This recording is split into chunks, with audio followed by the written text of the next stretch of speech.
Mike? What's the matter? Fuck off, will you? You mad at me? Come on, don't be mad at me. Don't be mad at me. You got all the friends. You got all the money. Hello and welcome back to another installment of Fishy Film Fridays. We are here on St. Patrick's Day to celebrate something. And I'm not sure what St. Patrick's Day is about, but mostly we're here to celebrate Sinners not winning the Best Picture. Holy mackerel. So let's go. Big shouts out to the Academy for that. And this week we will be discussing 1976's Mikey and Nicky by Elaine May, starring John Cassavetes and Peter Falk. And as always, I am joined by my always Irish co-hosts, Jay Rod and Timothy Apple. Oh. Morning to you. Oh, I wanted to say that one. Did a woman direct this? A woman directed this. No, shot. Is it like the other thing where they used to be brothers and now they're sisters? No, it's actually a woman. Right, is this a Wachowski deal? Wachowski deal. This is Elaine May. We'll get into a little bit of her biography later, but yes, this is Elaine May. Damn, respect for putting out this, because this is a guy's rock movie. This was in the male gaze. So nothing but props for a queen. She was, yeah, Elaine May. I'll get into it later. Okay, that's all you have to say. Tim, how are you? I'm doing great. I recently got a dog. You do got that dog in you. In training for 10-miler. And the weather is turning. So it's time to enjoy spring, because this is going to be the spring of fishy. So get on the boat now. Ew. And J-Rod, how are you doing, our actual resident Irishman? Yes. Well, that's a big misconception. We're actually Scottish in my side of the clan. It did take my family going to Ireland to realize that. But, I will talk to my brethren across the aisle of, it's like, fire our day will come. As what I mean by that is there is no political solution. The IRA may have had some good points back in the day. We'll think about that. Maybe there might be some connections to this movie. But in terms of my life, I am a survivor of a meteor strike today in Northeast Ohio. Not many people get to claim that. The Lord is sending a message to us. There's 6 Bigfoot sightings last week. Major windstorms. We went from 70 degrees to now snow again, and a meteor happens. Big things happening here in Ohio. Try not to date the episode. Date her. I just met her. Okay. Where did the meteor hit? It's actually, they think the impacts, it fragmented up in the area called Medina County, but it exploded above like Parma, which is west of Cleveland. Parmesan? But it shook buildings. Yeah. I happen to know a guy from Medina County that you also know. Oh yeah, yes, that's actually really funny. Yeah. I wonder if it knocks some common sense into his lifestyle choices. Whoa. Okay. And what I mean by that, he's a big R. Now that we have done these stunning rounds of introductions, Fishy Film Fridays is a film podcast, so I'm wondering if we have any Oscars hot takes to share with our viewers. I thought the Oscars, I did watch them because I am a film podcaster, so I really watched them, and I felt that the show sucked this year. Yeah, it did not, it lacked a swag to it, that sort of the other... They took it too safe. No speeches were all bad. No, not one good speech. Do you think any of the speakers are actually afraid of making too much of a political statement? Like, we're in the middle of a war. We're supporting the occupation of Lebanon. Right. Gas expensive. People being shot on the streets. They were afraid because they didn't know what to say. So it was all very generalized platitudes. We all must. Even Conan didn't take any major stabs. Kimmel did it. Kimmel did bits, but he has Trump derangement syndrome. He does have DTS. And everyone's like, "Oh, Kumail Nanjiani, he was so great when he presented two people won best short Animated short or something. Animated short." And it's like, who cares? First off, he knew that they were tied before when he opened it. Did anyone know that? Yeah, it wasn't like someone was screaming the N-word while he was presenting it. Right, there was none of that. I actually think they should have invited James Davidson back to the Oscar. The guy that has the Tourette's at the BAFTAs. That would have been the right thing for Hollywood to do. Give him a chance of redemption. Michael B. Jordan, him present together. I didn't watch it at all because it's some bullshit. Oscars is bullshit. Oh, okay. Well, do you think maybe they didn't have any speeches about it because of the take that Israel controls Hollywood? No, we're not even going to do that. Okay. That one we're not touching.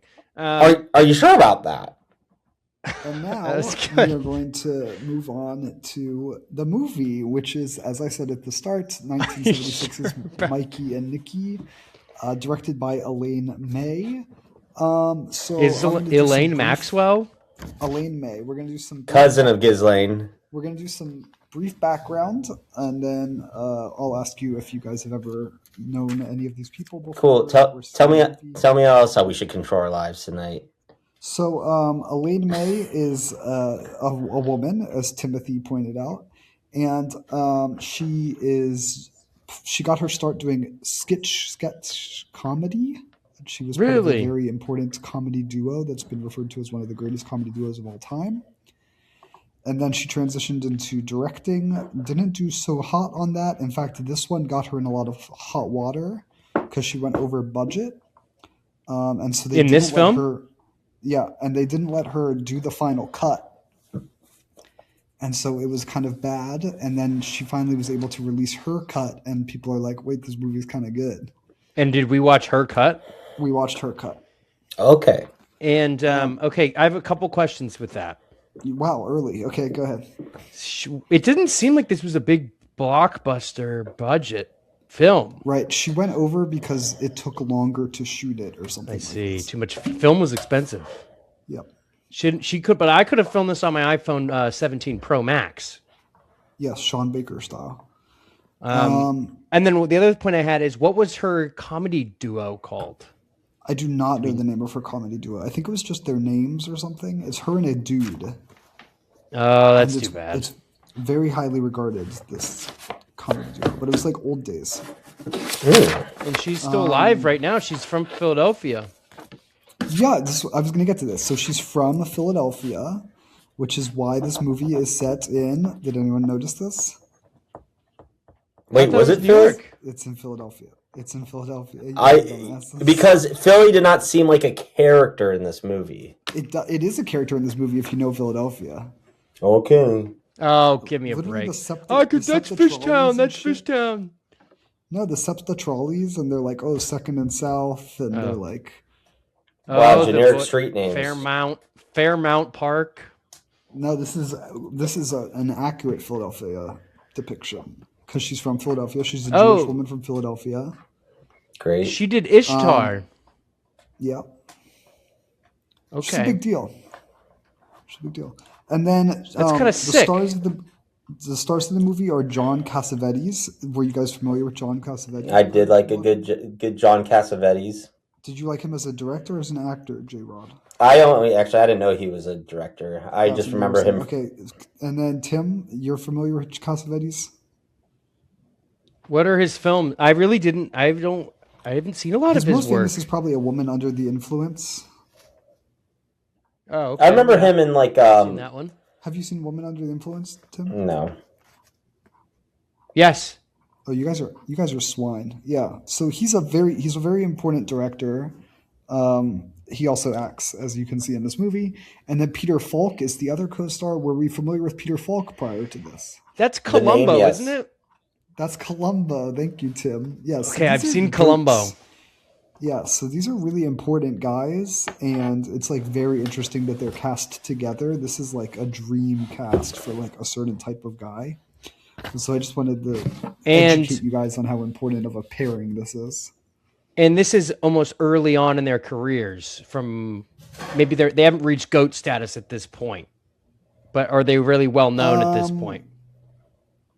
I don't know how well known they are at this point. Cassavetes is probably well known. I don't know when Columbo takes off.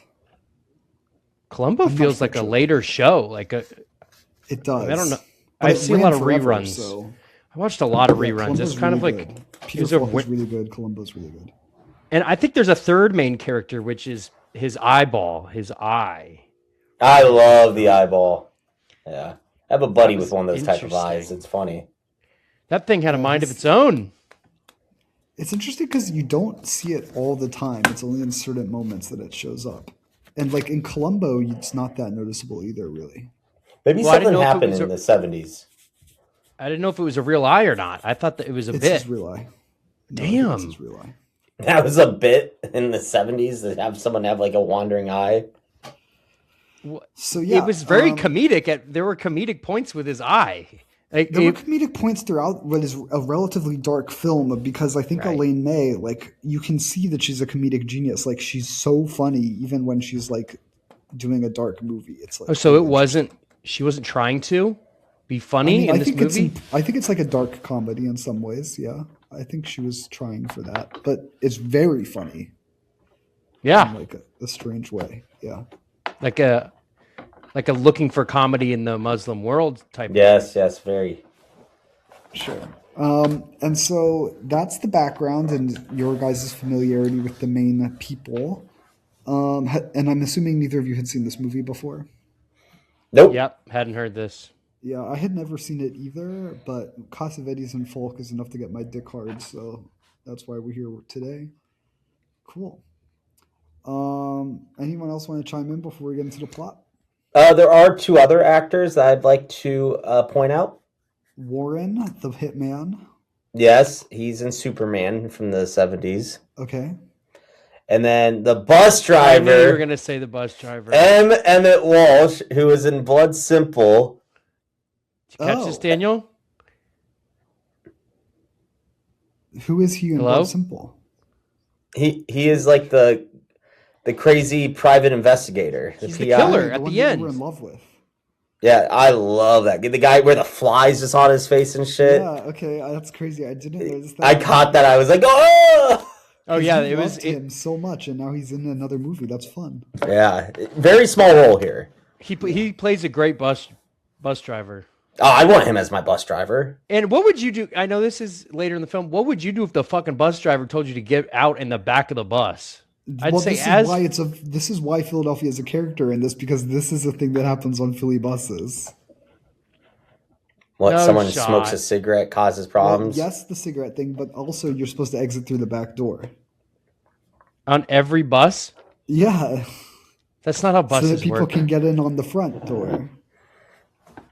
Oh, that's interesting. I didn't know that was like a Philly custom. This is a real thing. That's why it's like this is goated, and the old SEPTA buses interiors. It's incredible. It's incredible. All right, set us up. Okay, so we start the film with Cassavetes, who is playing Nicky. The names are confusing here, but Nicky is Cassavetes. And Mikey. And Nicky is smoking cigarettes and watching the door very carefully with a gun in his hand in what is, we will later learn, a hotel room. And he places a phone call to his friend Mikey, who is played by Peter Falk, and says to Mikey, I'm in trouble, can you talk? And right off the gate, I was like, damn, this movie is hitting. Because that is a phone call I place to you two motherfuckers all the time. In a hotel room smoking. I'm in trouble, can you talk? Tim, I'm in trouble, can you talk?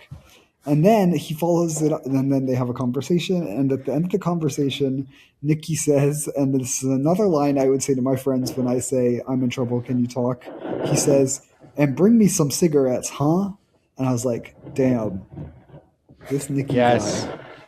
I like this Nicky guy. One thing I thought about in this moment, Danny, is I think if you lived in the 70s and you had to dial an operator to get a hold of any of us, you'd be so rude to that operator and so mean. That's true. That would be really annoying. And it would be hard to spam you when you're not answering me because you're at a work meeting and I'm in trouble. Yeah. Yeah. I always am fascinated of how anyone got in touch with anybody anytime. Well, that's like a major plot point in this movie, is like Right. trying to find someone. Yeah.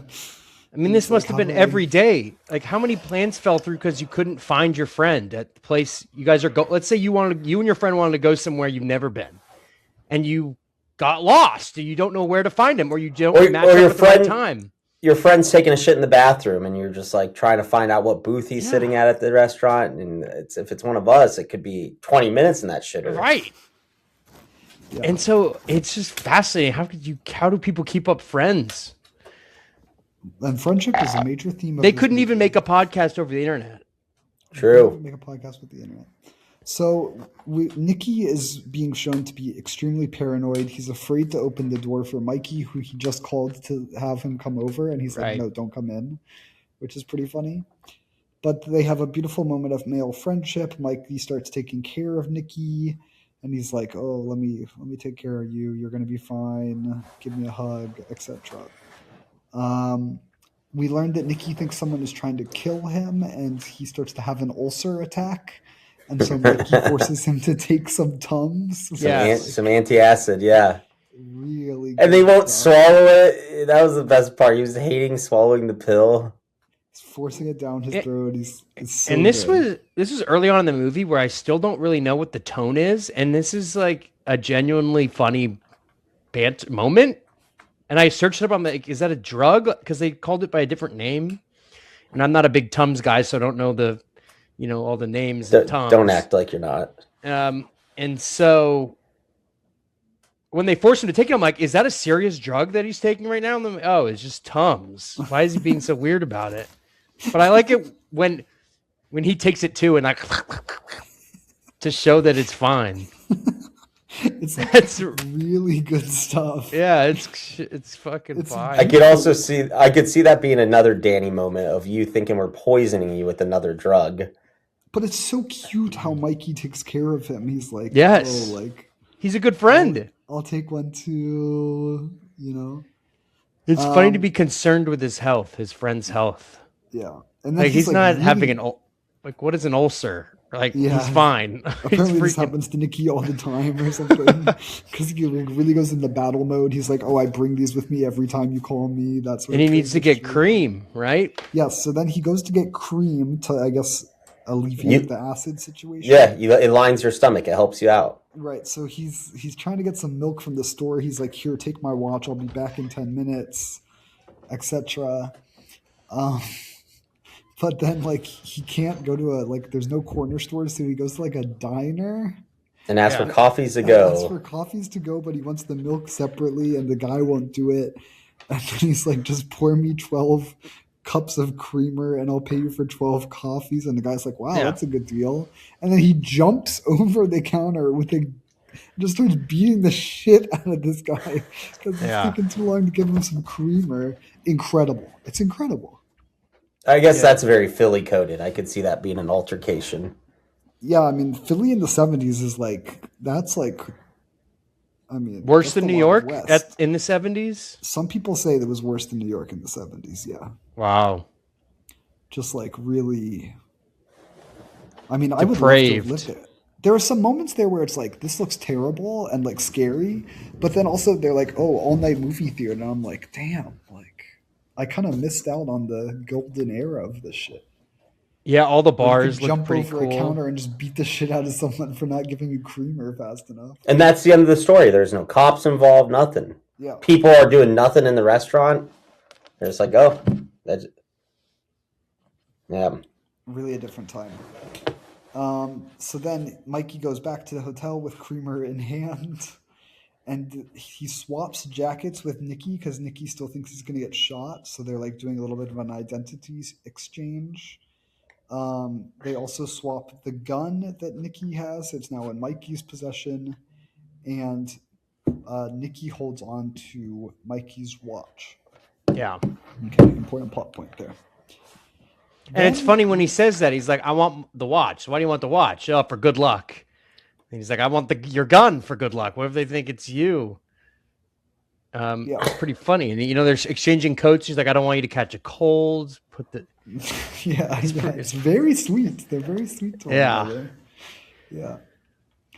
Then we get this shot of this other guy who Jared says is in Superman. And he's receiving information from someone about Mikey and Nicky, and he's giving this other person that's on the phone some instructions. Oh, like when you're there, call me. I don't want to be there for 10 minutes, etc. So something we can presume that this guy is looking for Mikey and Nicky, and that's all we really know for sure at this stage. But then we cut to a bar, and Mikey and Nicky are sitting there trying to figure out their travel plans, and Mikey is on the phone. Right? Remember this?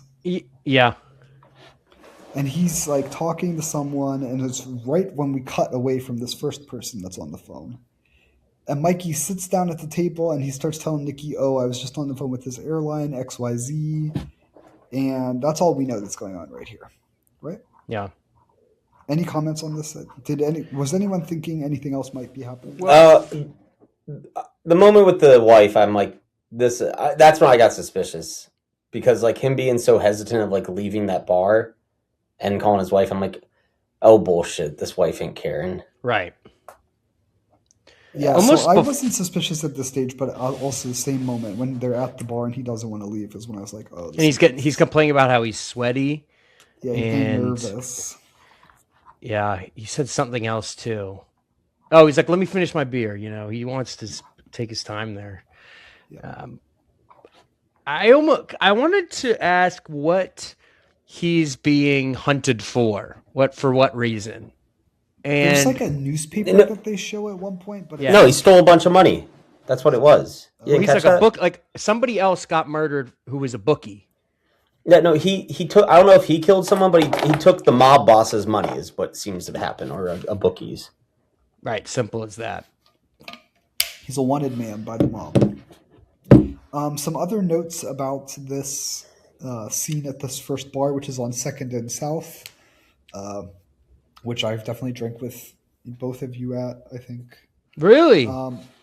Yeah, for sure. Definitely Army-Navy Day. At this bar? No, but in that area of town, yeah. Okay. This bar doesn't exist anymore. But one thing I want to point out is that there are beers that they're drinking. Did anyone notice the beers? No, I didn't. What is it, a local one? They were Schmidt beers, which is an old school Philly beer. Oh, I didn't realize this is such Philly bullshit propaganda. Are you losing him? Yeah, I'm losing him. Yelling at me earlier. Tim, you want to say that again because you just cut out aggressively and we didn't. Was Lincoln chewing on your fiber optic cord? I'm back. You hear me, right? Yeah, we hear you. So I said something about Schmidt beer. Yeah, and I think this is Philadelphia. I didn't realize this was Philadelphia propaganda that we were watching. This is Philadelphia propaganda. Elaine May is a Philadelphian, and that is a serious Philly beer from back in the day. And I thought you were from Frostburg. That's a major dox.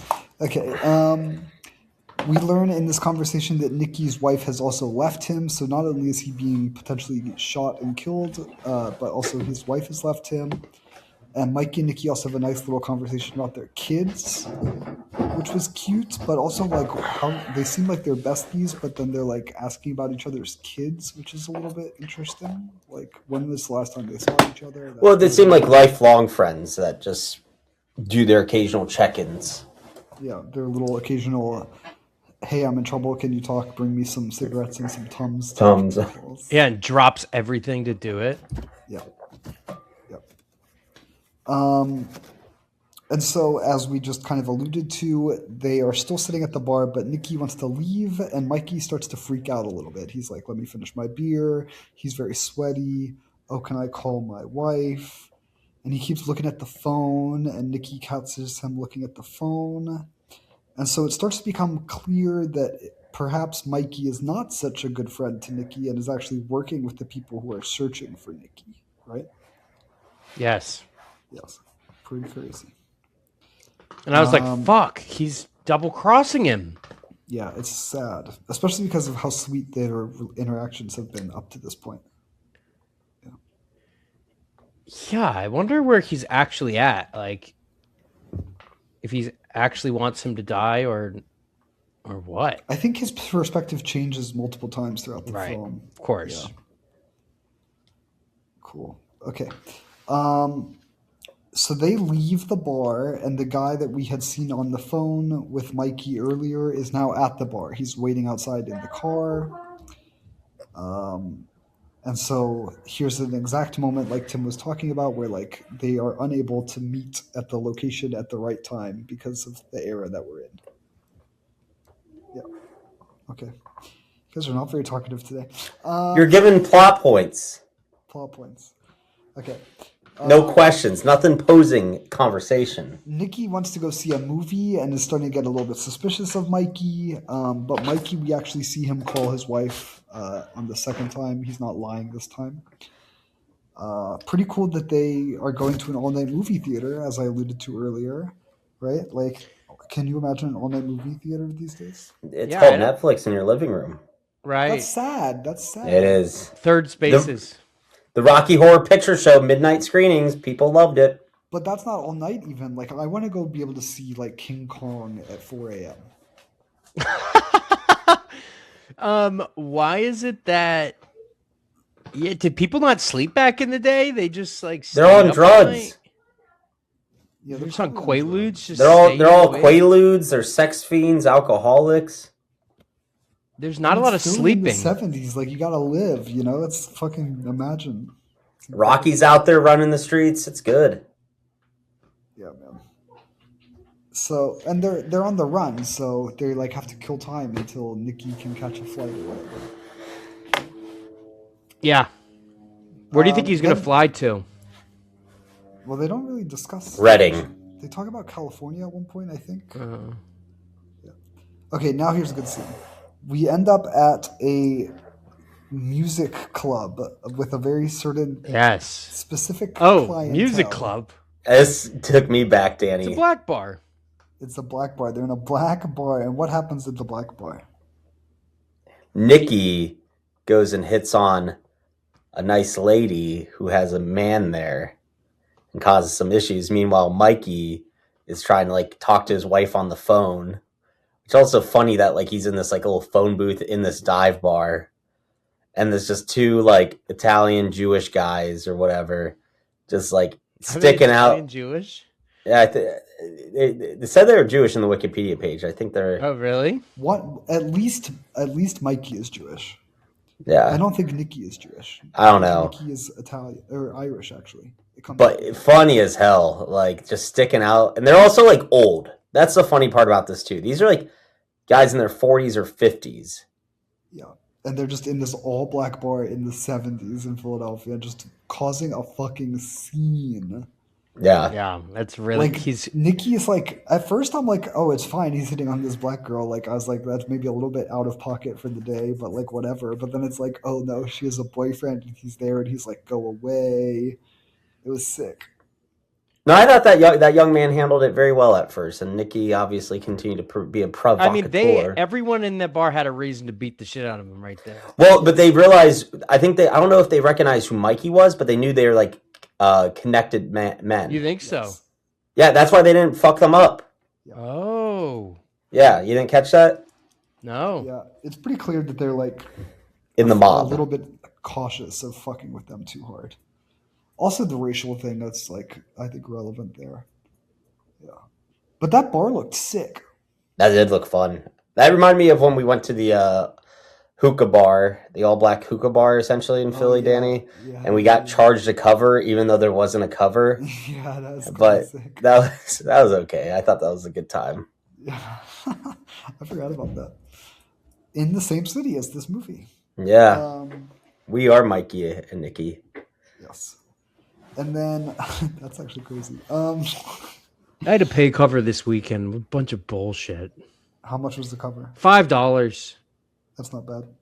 But it's like, what's the point? What's the point of putting $5? Like there was to keep out the super pours. There was downstairs. It was this bar 2 levels downstairs, and it's open to the people. And there's a DJ, and it's way too loud. And then upstairs they have live music, and you have to pay $5 to go upstairs. Were you part of the? Were the old people there? Were you at? I don't think they're seeing that money. Were you one of the older people there? I feel like this is one of those yuppie bars. this is not yuppie. This was an adult bar. Adult bar. There were adults. This was aged 90 and up. Okay.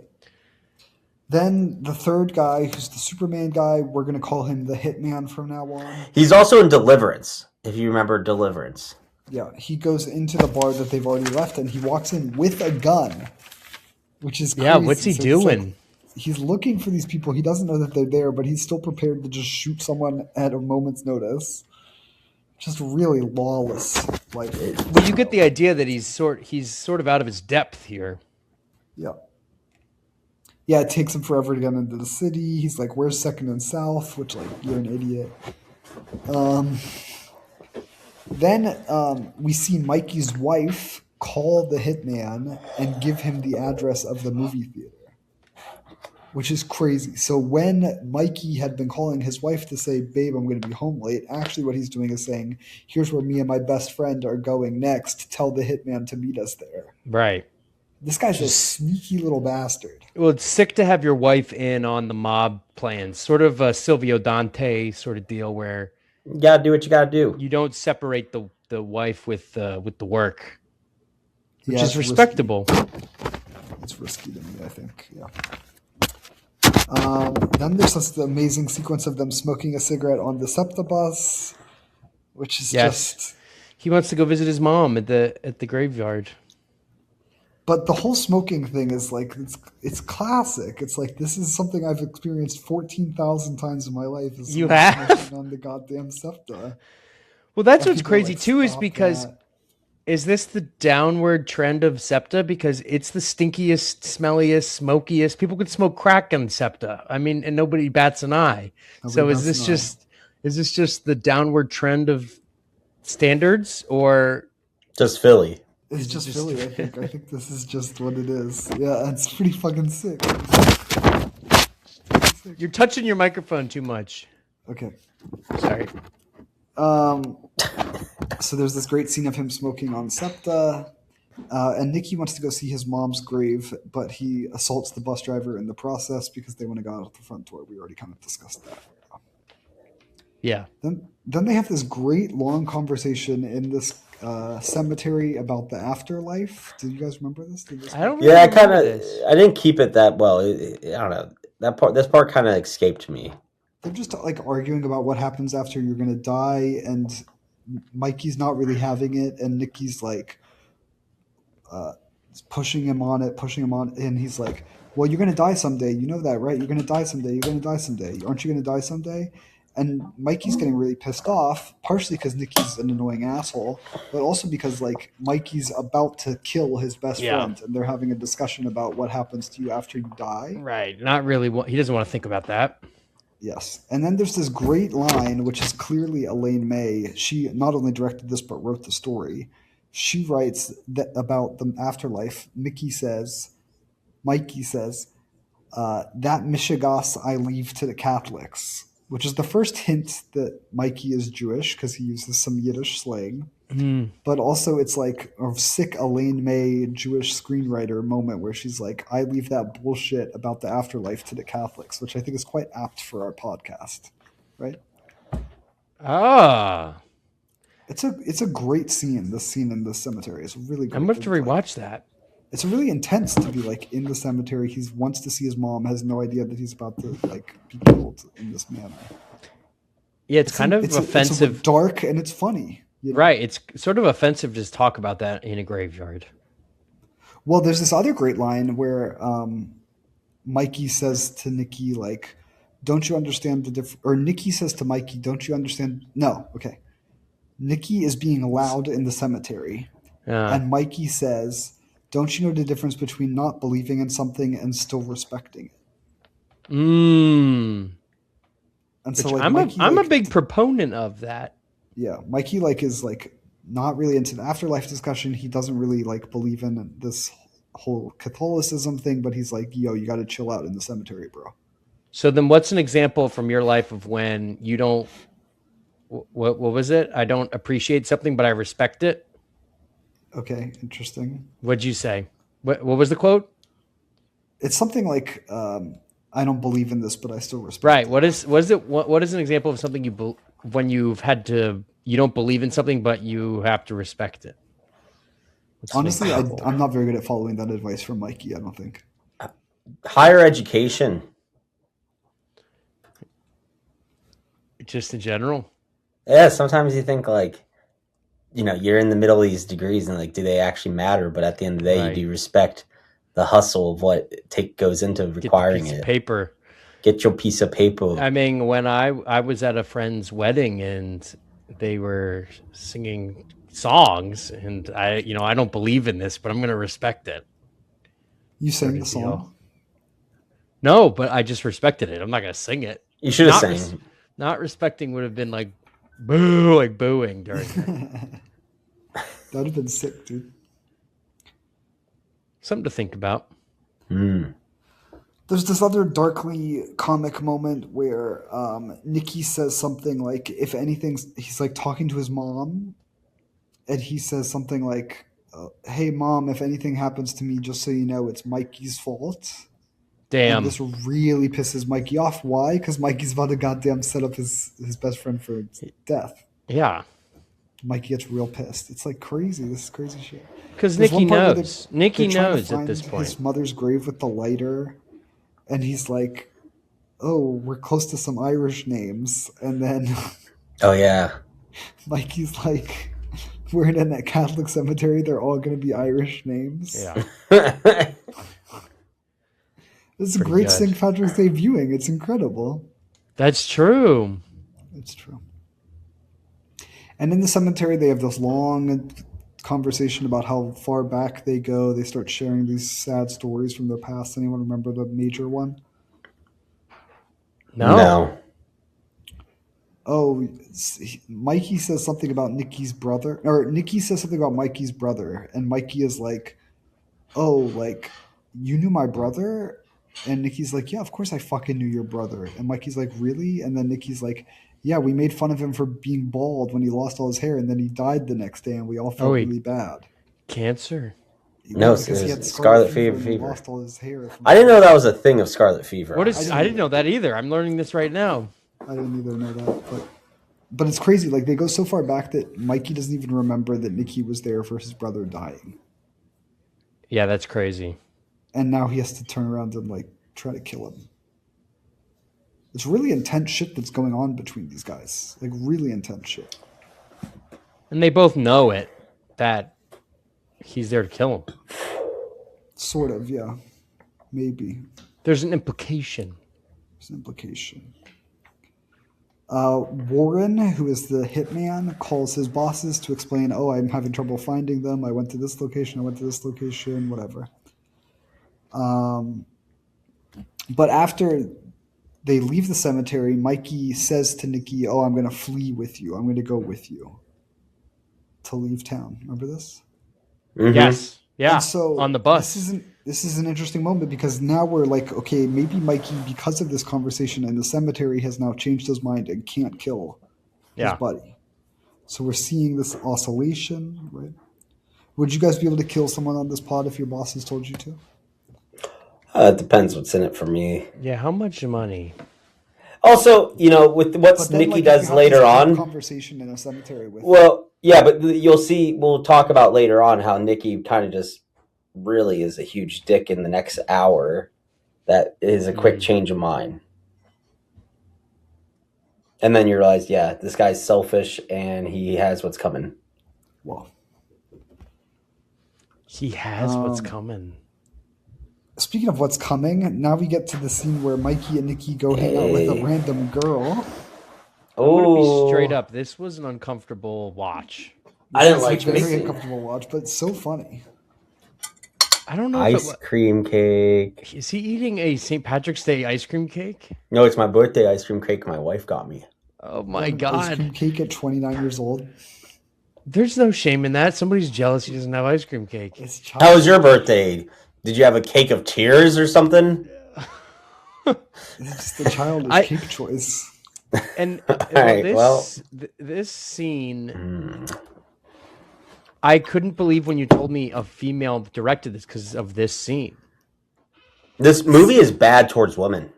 This movie is not bad towards women, but this seems so funny. I can't believe you didn't like this. What did you like about it? It's so funny. The setup was funny. It's I really so like. fucking funny. So they're with this random girl named Nellie, who Nick hangs out with sometimes. It's not abundantly clear to me that she's a hooker. And I don't think she is a hooker, but Nicky treats her like a hooker, essentially. Like a hooker. It's his Gumar. And so they're hanging out all together. There's this very sexist conversation where like Mikey's like shocked that this girl reads the news or reads books.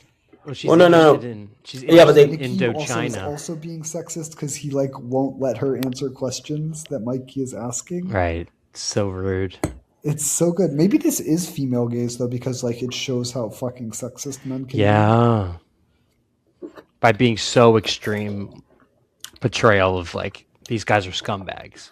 Guys, also keep in mind this is the 70s. Women were not allowed to have their own credit cards at this moment. I know, it makes me really feel bad. Like feminism was a real success in the last 50 years because many people say this actually. Because honestly, before feminism though, Iran was a free democratic country. Yeah.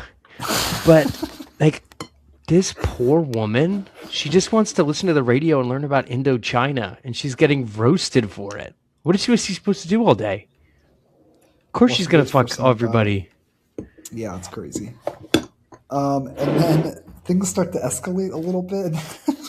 This is the part that I was dying at.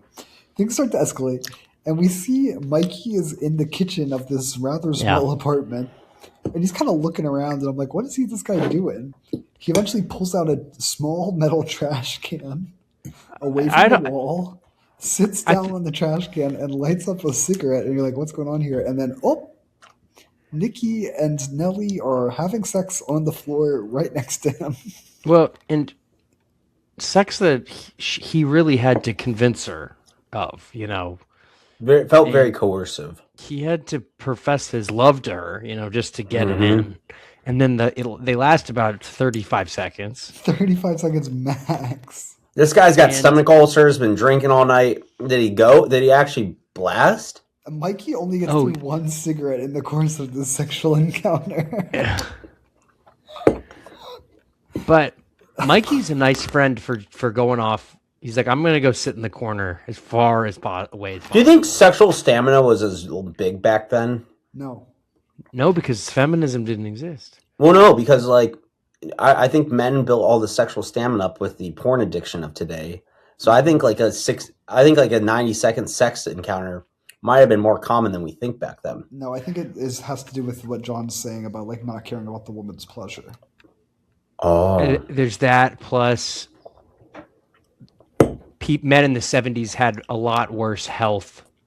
They didn't take care of themselves, and so I think because of that, if you don't work out, if you eat ice cream cake all the time, like you're gonna last like 80 seconds. Smoke all these cigarettes. That's not true. I'm just trolling. But you kind of hear him splooge. He acts, and you hear him come. Yeah. Oh my god! You guys ever been that close to someone getting their nut off? Nope. Actually, yes. Yeah. Okay, like standard. Like this was on an army thing when I was in undergrad, and my roommate brought a girl back. It was one of those hotel rooms where it's like 2 queens or 2 full-size beds. Yeah. So it was that distance. Nice. I don't think I've heard someone nut and bang like that close. Well, I don't, when you hear like, are you saying nut? Like you're hearing their audible, not like you're not hearing the like semen, right? Why would I hear the semen? Well, Danny's saying like you hear the squish, like the splooge. I'm like, no. I'm asking how close have you ever been to this? Like, because like this is a crazy. Like I would be freaking. Oh, they're definitely in the same room. I mean, but not this aware. Like they would. Yeah, absolutely, probably. Well, it's like the situation where you pretend you're asleep. Yes, right. And you face the wall. And I put my headphones on. He's referring to. He's referring to an attic he used to live in. And there was multiple parties. when this was back in my cucking days when I was into cucking. Is this a cuck situation when he's sitting in the other room?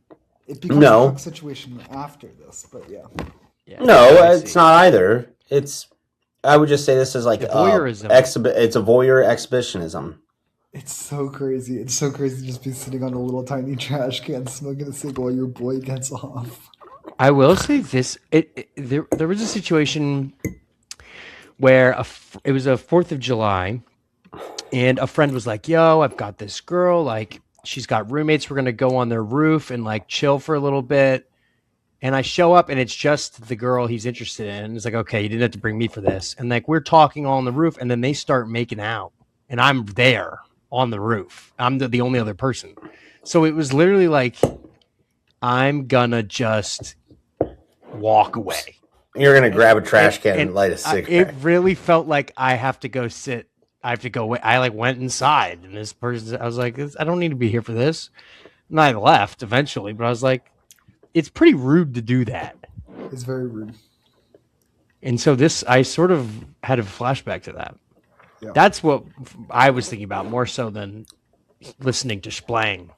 Do some men do that to like show off their prowess to try to intimidate their That's friend? what and then I was thinking, like, was he trying to do that? Like big dog me?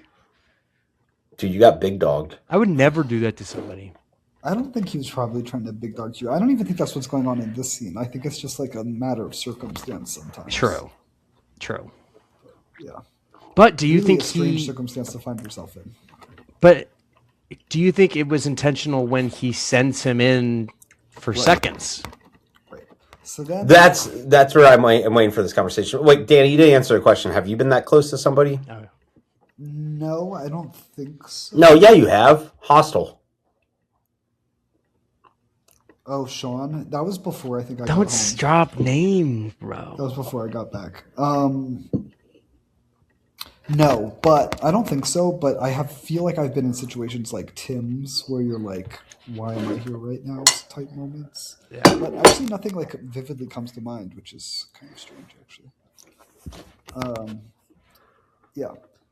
Okay, so yeah, then something even stranger happens. So Nicky finishes with Nellie, and he has this weird little pep talk with Mikey in the kitchen. And the result of this pep talk is now that Mikey is going to try to fuck Nellie as well. Immediately, like literally less than 3 minutes after. Oh, she couldn't clean up. She couldn't go to the bathroom. And Nikki definitely raw dogged and probably didn't pull out. 100%. Was she naked? I was confused about that. This was a clothed banging. They were both very clothed, yeah. Okay. So Mikey tries to like flirt with her, but he's being very sexist as he does it. He's like, "Oh, there's very few hot girls who read." Was he being sexist or genuine? Like, I think he was genuinely interested. I think this was his version of trying to be nice. Yeah. Well, what else is he going to say? Oh, it's really nice to see pretty girls who put out this easily. No, you can just say like, "I like that you read." You don't have to say it's so rare for women to both be attractive That's and true. read. That makes it kind of. Some women like to feel special, and this was maybe his way to make her think she was special. And she's like, yeah, most women are dumb. Yeah, it's crazy. It's crazy. Elaine May is having fun here. I think she's having fun. Yeah. And then she slaps him when he tries to kiss her. Oh, bites his lip too. Bites his lip. Which is that's a weird attack method. I would just go for the slap. Yeah, the biting a lip can be a little bit of a turn on if you do it too softly. You ever get a lip bit too hard? Oh yeah, 100%. And I've been guilty of biting lips too hard as well. Which set of lips? Oh my God. That's vile. And so Mikey and Nicky both get thrown out of the Penis apartment lips. at this point. Yep, they both get thrown out. They both get thrown out, and then Nicky and Mikey get into an argument in the street. A very serious argument, actually. This was a Vieques moment. It begins with Nicky throwing Mikey's watch into the street and breaking it so badly that it loses both the thing you spin Spinning it up and one of the hands of the watch face, which is like And this So is his small. childhood watch, all he had from his father, all he had from his father. that he got from when his brother died. So, And- as two men who have fought in the street, what Well, it's a very emotional place to fight because it's very public. very public.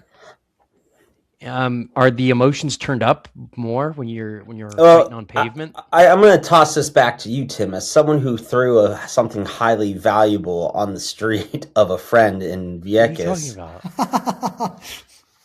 Did you What do you realize Oh, the the phone? phone?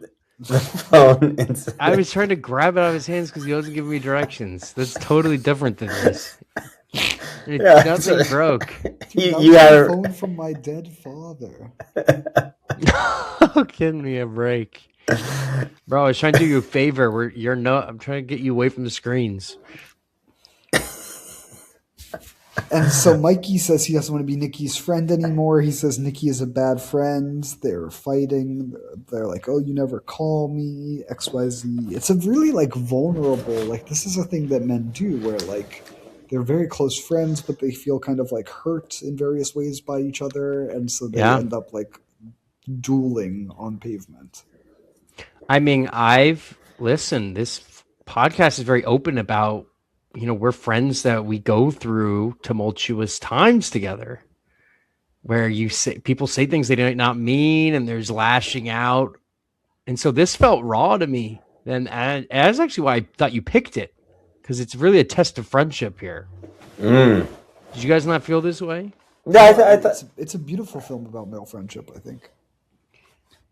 There's a healthier way to Painfully go about accurate, it, though. painfully There's a Well, the healthier part way. that I think really pushed Nicky over the edge, of course, the watch. But this was embarrassing for Mikey. To be told, oh, you can fuck her, and then she doesn't fuck him. Yeah, like I could just imagine. I think of like similar situations where like maybe one of us was single towards like the end of an academic career, and like you take them to like a bar to try and cheer them up, and like this did not happen. But I like to think in this hypothetical, like that person would get turned down after he said, "Oh, this chick wants you, this girl wants you," and then you go up and you go in with this confidence and expectations, and you're just bashed immediately fucked. and embarrassed. That sucks. It's true. But also, Like I'd be And pissed like- too. Mikey is very high and mighty about his relationship with his wife throughout the film. He's like, oh, I don't treat my wife like you treat your wife. But then, like, he immediately is about to fuck some random girl 2 seconds after his boy fucked her. Yeah. It's kind of sus on Mikey's part as well, I think. Yeah, why does he want his friend to splang after he's splung? Sometimes it's like a weird power trip, but then we find out later when he goes back to the girl that he just boinked, that like his two other friends hooked up with her after he told them like, oh, you should get with him. You should get with him. Yeah. Yeah. Right, so He's a she's a sharer. loose woman. Yeah, he's a Yeah, he's got Nicky's got some mental stuff going on. He's got some issues, substance abuse, and that's probably why his ulcer is acting up. But Mikey has a beautiful, well, not a beautiful, but a very dutiful wife who cares a lot about him. Yeah. So maybe he's, why does he even need this? He doesn't need this. Well, I think she's a mobster wife that understands there's Gumars. I don't know about that. I don't know if he knows about that. So, anyways, they're fighting in the streets, and they end up splitting up after this. They say mean things to each other and break each other's things, etc. And Mikey gets into the car with Warren, the hitman, and they start to like drive around looking for Nicky on the streets. The driver says that he's been driving around for 45 minutes. He can't find parking, which is funny because it's like, okay, so how were you going to get back to the car after you murdered them? He really should have had a driver. That would have made things more efficient. Yes. And also, like, it's a pretty, like, they're, like, trying to place blame on each other for why this hit isn't going down properly. Yeah. They're, like, angling for their boss's approval in front of each other. Yeah. At this stage, Nicky is freaking out because he's lost his only friend in the world, so he goes to his wife for help, even though he's not on good terms with his wife. They fight immediately, and she says, oh, you should go to Mikey for help, which is like, that's kind of cute for like And his wife to be Yeah. like, go talk to your friend that takes such good care of you. But of course, it hurts a lot because they just had a friend break up, right? Yeah. So then Nicky gets thrown out of there. He goes back to Nellie. Do any of your significant others ever tell when you're in a rough spot to go to your Oh. friend for help? Yes, Yeah, it's funny. that's I've never nice. been told to go to either of you for help. that's funny. Well, when are So, you in a rough spot yeah. where you're so even keeled? That's true. I usually solve problems pretty quickly, or like I just figured them out. But I would like to turn to you guys for help. Maybe if I'm in a rough spot. No, listen. Do I have you there? Yeah, you have us there. I mean, It's fucked up. Rebecca doesn't recommend us. Mm-hmm. Jared, we had a big fight in the end of 2025. We did. And my For the significant viewers other- not aware, the Fishy Film almost took exodus or exile into the desert. Yeah, that's a little inside baseball, but yes, things were at a head. But my significant other told me, turn the other cheek and reach out to him. So And I spanked you on the other it cheek. was in a very similar way.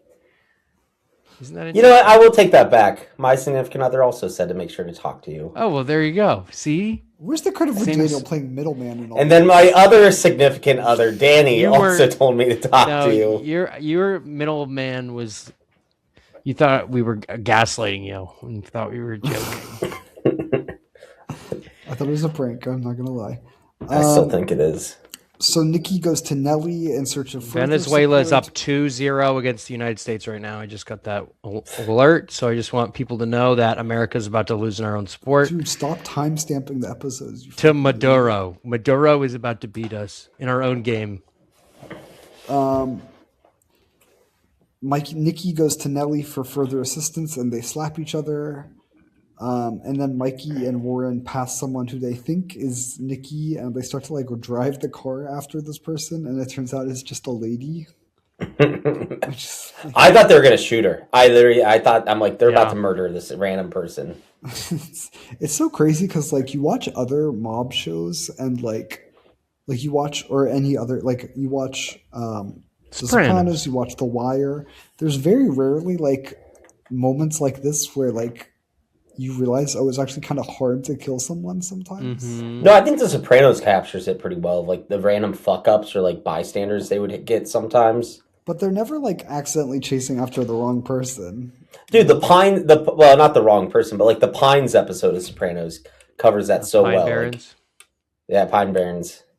Yeah, but it's still different where it's like it's not a misidentification of who it is. Right. They have to find one guy who's late on his, sports bet payments or whatever, and they're able to find him pretty easily. Right. In this This that happens a lot. So I like the realism here, I think, is what I'm trying to say. True. It's hard to find. Like again, the 70s. It must have been fucking impossible to find anybody. Impossible to find anybody. And also impossible to find ice cream for Nicky, who goes to a corner store and is looking for some ice cream. What was he Has his want? faith in And that what a coffee shop. rude candy shop owner. What if it Well, is it's that how probably he would like treat? 3 a.m. at this point. Why is he open? Why is the candy shop open? It's Philadelphia in the 70s, baby. That old man needs to get some sleep. What if a kid walked in there and said, "What kind of candy do you have?" And the guy's like, "Look at what candy I have." It's not very I helpful. think it's a funny response. It's like an accurate response too. You know, it's also funny to think about late night stuff in the 70s. Like, there's no ATM to go get money, Yeah, so like people are running around with just bundles of cash at night. And I understand Right. stuff isn't that expensive, but like, I think there were a lot more robberies, right? yeah, Robberies stick are so 'em much up. rarer now because of the lack of cash. Yeah. Do you remember what candy he asks for? He asked for some weird candy, Necco.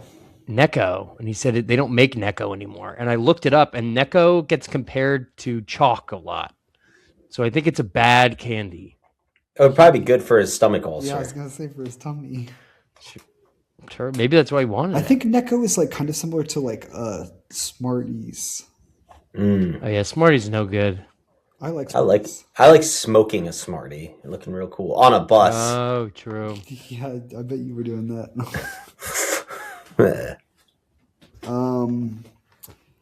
Then Mikey is with the bosses of the gang, including the infamous Resnick, who Mikey and Nicky got in a fight about because like they were both trying to impress him or whatever and talking Yeah. shit about each other behind each other's backs. Mikey then goes home and tells this is what I really want to talk about. So Mikey goes home and he's had this long conversation with Nicky in the cemetery about like, oh, we really know each other. We've been there through everything. Like, you know, the things that we've experienced together are real because I can come to you and say, oh, wasn't that thing that happened? And he's like, oh, that's real. Remember this? Mm-hmm. Yes. Like the memories of us and Vieques are real because I can talk to you about them and you can be like, yes, that happened, right? Yes. This is a shared experience. But I can't do this with my significant other who I've been with since after that because I could tell her that and she would be like, okay, whatever. Like, I don't know if this is true. There's no emotion tied to it for her. And so Mikey goes home. He's lost to Nicky as a friend. He goes home. He immediately starts to educate his wife about his past because he's worried about the fact that he's going to lose his past because Nicky is gone.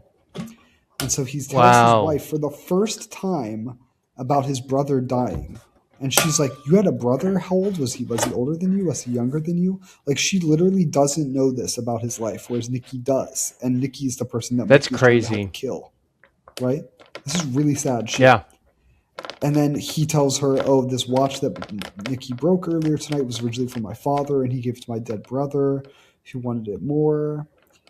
And then he starts going on and on about like, oh, Nicky knew all my family. He knows my history. My family liked him, right? He's like realizing like this woman who I'm married to doesn't know me as well as my Till death do them part. Right. And she just doesn't know. She's getting details wrong. Like, it's crazy. And so you think like, oh, maybe Mikey's going to like realize that he needs to help Nicky out, right? Because that's his boy. He can't go back and share a life with his wife retroactively. Like they met too late.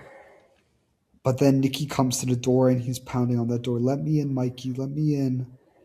And Mikey's hiding. And it's the morning at this point. Yeah, it's morning, like 6 a.m. His wife is like, oh, he's not here. I can't let you in. Nicky's trying to act like he's going to get sick so that she'll open the door for him. Begging, pounding on the door. Mikey eventually gets like some seats to block the door off so he can't break down the door. I thought that was wild. And then boom, boom, boom.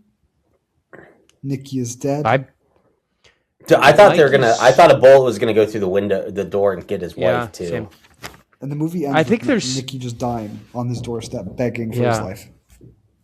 Yeah, and it's really tragic how Nicky is crying out. He turns around at the hitman, is like, not yet, just wait. That's like shattering. And he dies on bad terms with his best friend. And that's crazy because that was not how I saw this movie ending. I thought see it ending. How did you think?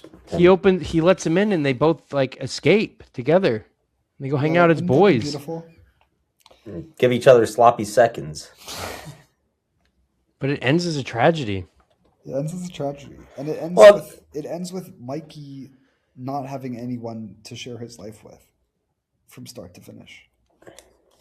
And I think he realizes this when he's trying to have his conversation with his wife, but it's just not the same. Yeah. He asked the question, do I repeat myself? Mm-hmm.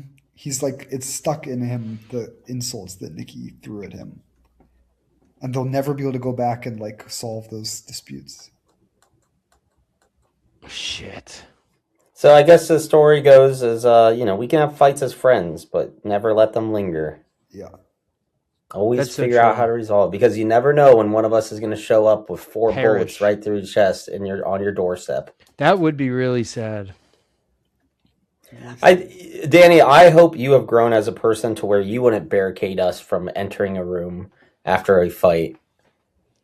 I never have barricaded you. I know, I'm not. I just hope you never would. But you have threatened to prevent access to rooms after fights. Have you guys? That's true. You guys happy with this ending? Were you surprised by it? I was surprised. Did it make? I liked how it ended though. I liked how it ended though. I like how it ended, and it didn't make. It didn't like do a whole. I thought it would. I thought they were gonna waste like 2 minutes on Mikey opening the door and looking at Nicky's body and being like, "Oh, what happened?" And they just let you think what might have happened right after. Almost like the way Swimmer ended. Yeah. I thought it was sick. It's even more abrupt than the Swimmer ending, though. Yeah, absolutely. These bleak 70s movies that really just want to be a depressing ending. What a time. But it's also like, it was depressing, but also it was like satisfying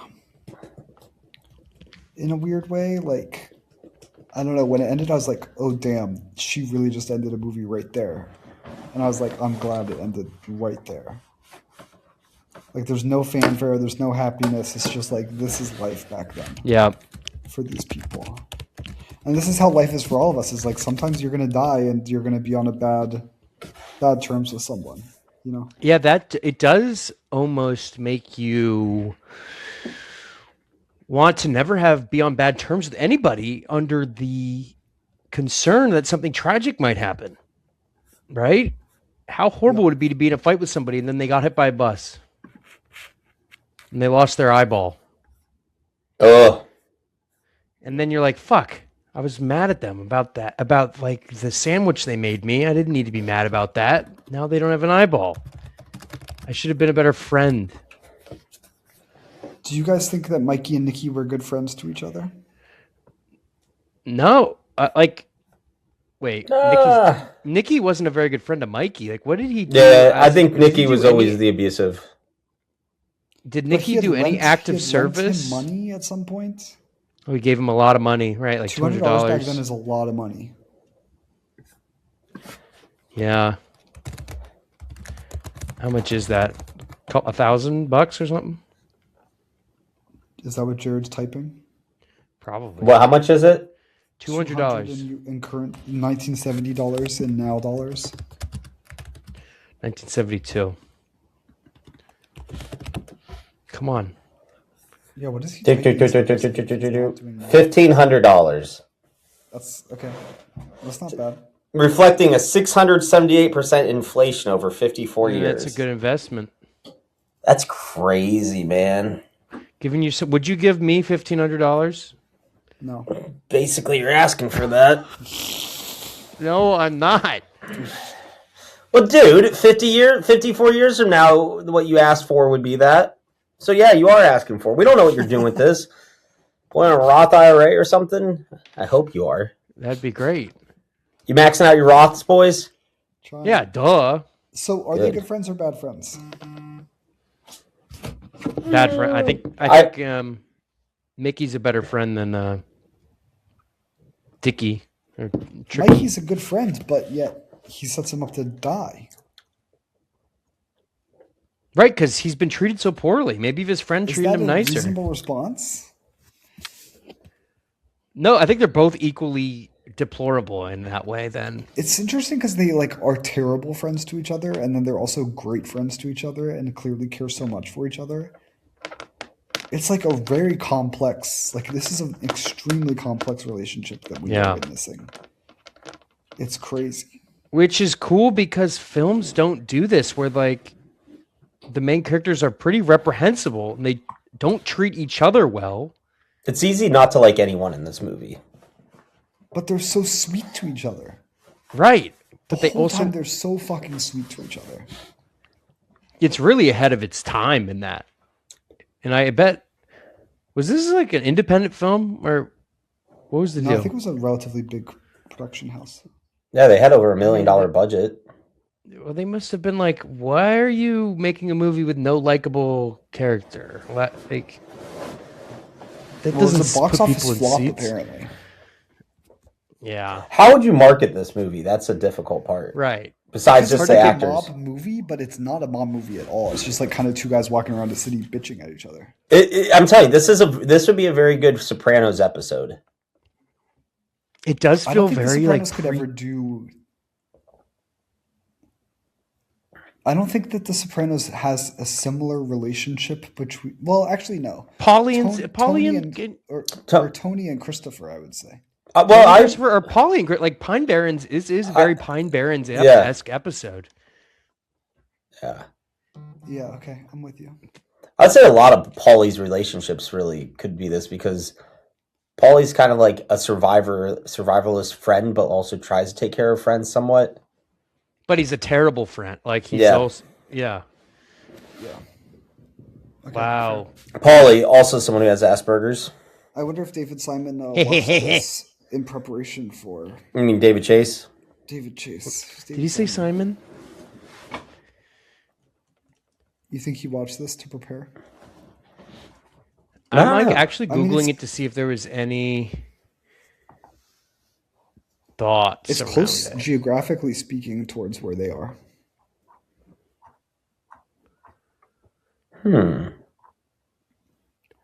David Chase wrote an episode of the Rockford. Hold on.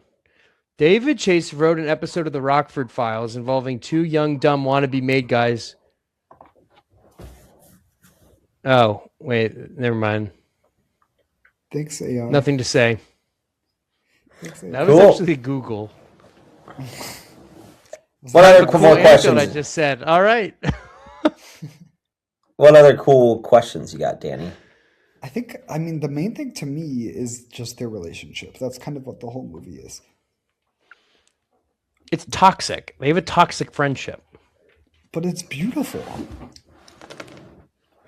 Force feeding your friend Tums. Yeah. You know? And talking about their lives and their views on the afterlife. And like, he's really trying to take care of, like, there are a lot of moments where Mikey is trying to like give Nicky a good last few hours on Earth. True. Like, oh yeah, let's go to the movies. Point. Let's do this. Oh yeah, this is like a little bit of Mice and Men. You know, just look at the rabbits. Yeah. Go bang your random hooker girlfriend. Yeah. It's sad. Did you guys laugh at all? I had chuckles. But I think all my chuckles were because of situational comedy that like I could relate to because of personal real memories that I have between my friends who might be toxic sometimes. Or I'm also toxic too. Who's Mikey, who's Nicky on this pod? You Danny's Nicky. You're Mikey. And I think and I was gonna say Tim's got Mikey instincts with him too, though, taking care of friends. Right. I think Tim and I are more Mikeys. Danny, you're definitely Nicky. You both are Nicky and I'm Mikey. Oh, come on. Yeah. I think it's You're hard. Nicky. I think that's the point. Is like we're all Nicky and Mikeys. Right? Yeah, like I don't think I would ever do things like Nicky does the talking shit about Mikey behind his back thing, and that's much more of a Jared thing than a me thing. What, me talking shit about you? Yeah, you talk shit about people behind their backs. I do. I'd never be like at a dinner with a boss and like making jokes about you, but you would totally do that to us. I do that at your expense. Oh well.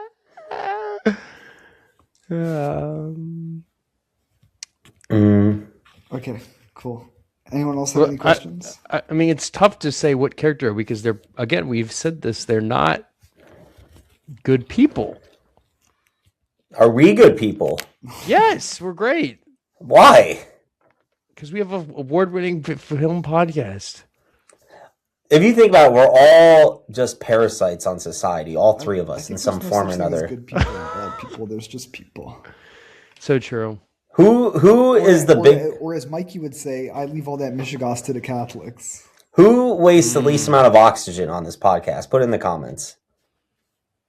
Okay. Well, I physically don't breathe that much, and Daniel vapes, and you have to breathe a lot in between ice cream sandwich bites. So, my big breathing.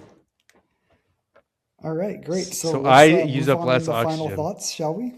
Okay. Are we doing final thoughts and ratings same time? Yes, that's what we always do. Thanks for asking on the 50th episode. And we're going to start with Tim. Do I repeat myself? Am I an echo? Nice. It's actually episode 40, I think. Oh, 39. It's episode 39. I like this film. obviously not very polished. We talk about the filmmaking. There's some strange cuts, but very 70s vibes. I couldn't really figure out the tone of this thing. I was laughing at the beginning, and then similar to Jared, I sort of lost what was going on during the scene at the graveyard. And then by the end, I'm like, okay, there's this big, very obviously dramatic turn, and I didn't really know how to feel of it. I think maybe if I watch this in a different time, like it just might have caught me in a weird headspace or something, like maybe I would feel differently. But I will definitely rewatch this. This is something my old man's gonna like. This is a good watch with your pops sort of film. I think that's a strong marker of a good film. What else did I want to say? Yeah, like as a non-Tums user, I wasn't really moved by the Tums scene. And what about as a milk guy? You like milk? I do like milk. I put cream in my coffee, so I was big into the cream part. And now that I've learned that it's a female director, like that kind of blows my freaking mind.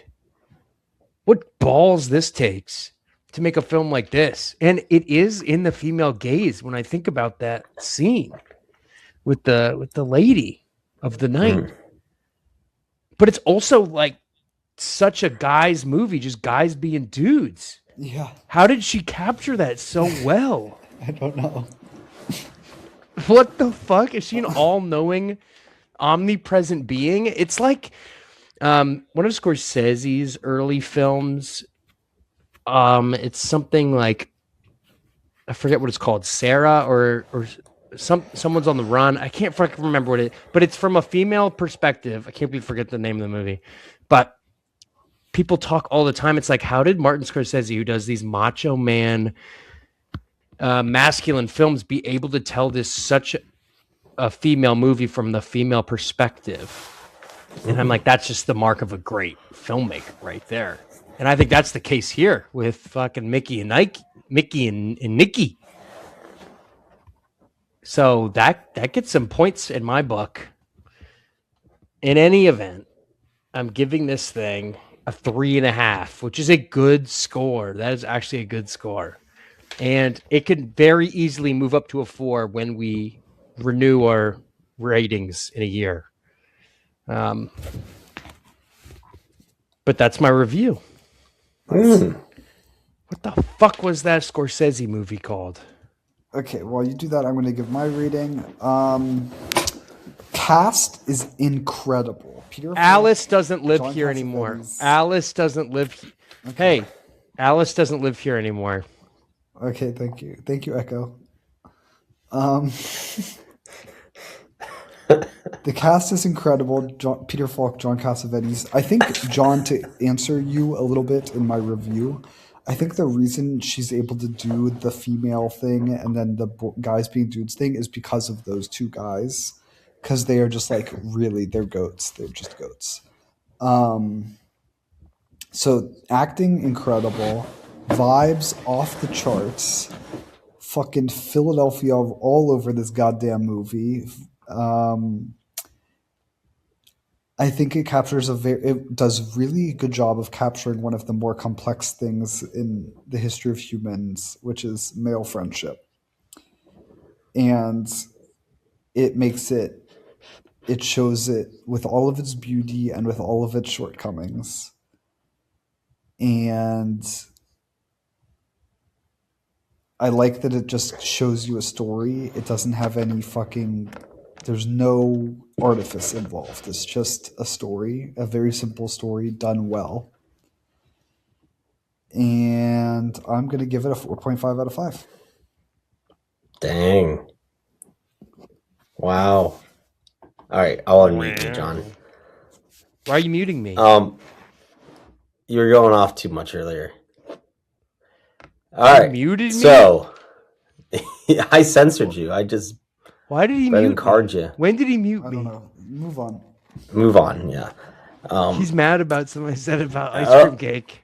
I want some more ice cream cake. All right. I'm going to echo a lot of Tim's sentiments here. Echo. I'm going to repeat myself. Beginning captured me. The opening scene did capture me very well, Danny.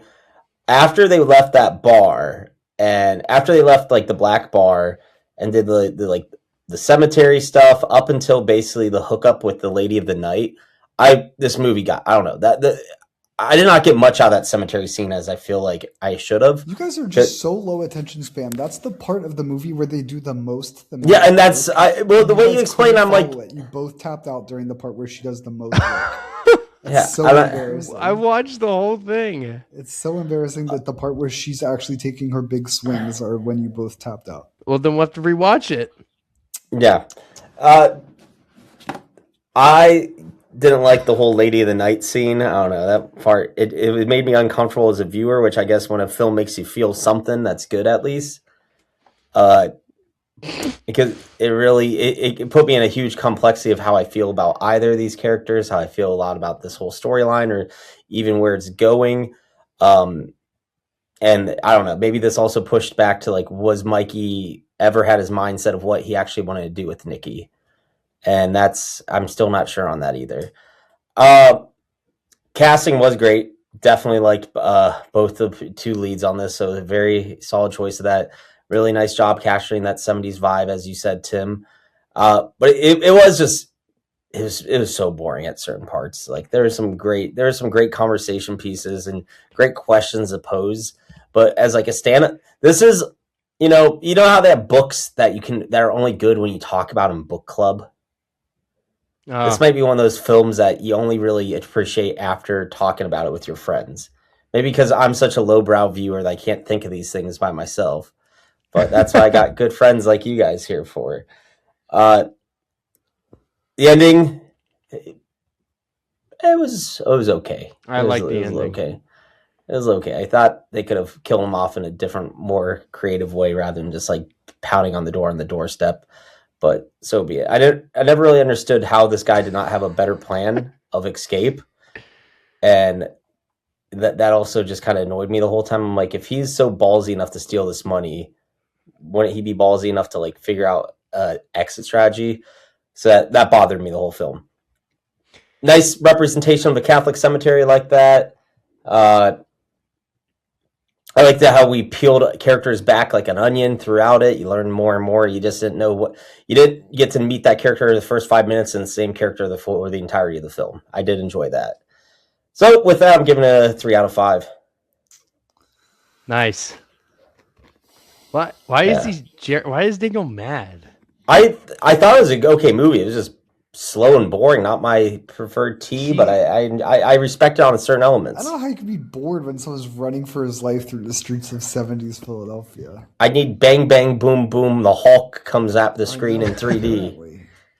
And your take about the ending is such garbage. You're like, oh, I don't like that he was pounding on the door. That's literally the whole point, is that he's still begging for his friend to help him and his friend turns his back on him. There's no better way to do that. Yeah, that's pretty sick. I liked it if Mikey had to pull the trigger. I would have liked that better. One thing is, it was really hard to remember who was Nicky, who was Mikey, because those names are very similar. Yeah, I do wonder why they did that. I like that. I thought that was fun. It would have been a little bit better if it was like Mickey and Frank. Okay, there's Frank. There's Mickey. With that being said, next pick for our Fishy Film Lent Marathon Special. It's still Lent. When does that end? Not soon enough. 2 weeks. So I was actually very close to picking an Oscar Best Picture nominee for you all. Really? I figured you from this year, but I figured we don't need to give into that fanfare. What one was you gonna? Which one were you gonna pick? Begonia. Oh, okay, yeah. Okay. Yeah, and I figured we all seen it, so I'm like, that's. It would be interesting to do a film we've already all seen before. Well, that's what I want to do with March Madness, but part of this is about learning something new, and this is something that's been on my list for a while. Is 1964's 7 Days in May. Okay, 7 Days in May. Yeah, it's a political thriller. interesting. Yeah, I've never seen 1964. it, so I don't know where it's streaming, but you guys, I'm sure it's somewhere. Oh, cool. Let me just get to see a DVD of this. Okay, cool. It better be available somewhere, Jared. It's on YouTube for Political. $3. Nice. Another Burke Lancaster. Yes, the Burt is Oh. back. Hell yeah! This Is is- he jumping? Is he jumping like a horse in this one? I and in a Speedo, I hope so. I'm going to We'll point out find we've out. done 3 old movies in a row now. We're turning into old men. Yeah, but that's okay. So be it. So be it. Well, the first 25 films we watched were all from this century, so I think it's good that we're. And we're learning lessons of our past. That's what's key. And who knows? These films might be banned in the near future. That's true. And this will be the Yes. only record of them. People have to listen to our recaps of them. Yeah, and be very upset in a century from now when this is what they thought they're clicking on. I think you guys are thinking it's more of a political. They're banning the media, so they wouldn't be able to see the films anymore. I think the streamers are going to make it impossible to view this content. So that's where our record is going to come in handy. It's just the death of the internet more than anything else. Yeah. And here we are. We are definitely alive, though. This is not AI. This is real. Even though J. Rod and Tim need to look up AI summaries of the cemetery scene in order for it to stick. I didn't do that. I was even too lazy to do Well, that. but apparently I actually have no chat notes on this movie. This is Wikipedia only. All right. Anything else we want to say, or let's send it out? All right, ahoy! Enjoy your St. Patty's Day for 2 weeks from now when you watch this. Hopefully, you have Write a in the good comments Friday. below, what did you do? What happened over the last 2 weeks? Yeah, tell us what happened. We are a historical archive. Baseball classic. Let us know.